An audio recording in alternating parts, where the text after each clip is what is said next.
मैं नहीं किसी से डरता, ये फियरलेसनेस नहीं है, ये बड़ा मिसकॉन्सेप्ट है।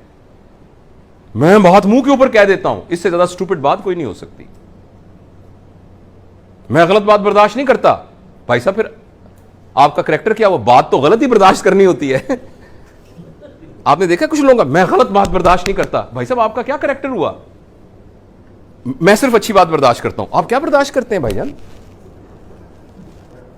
मतलब बर्दाश्त का तो मतलब ही है कि जो गलत होती है वो बर्दाश्त करनी होती है। तो ये इंतहाई स्टूपिडिटी होती है ये कहना, sorry for using this word, कि मैं तो गलत बात बर्दाश्त नहीं करता, मैं तो बात को मुंह के ऊपर कह देता हूं। ये सारी मिसकंसेप्शंस हैं, प्लीज याद रखिएगा। सच बोलने का हुक्म है अपने बारे में। हाँ, मैं बात नहीं दिल में रखता, उसका मतलब मैं अपने ऐब आपको बता देता हूं, उसका यह मतलब है।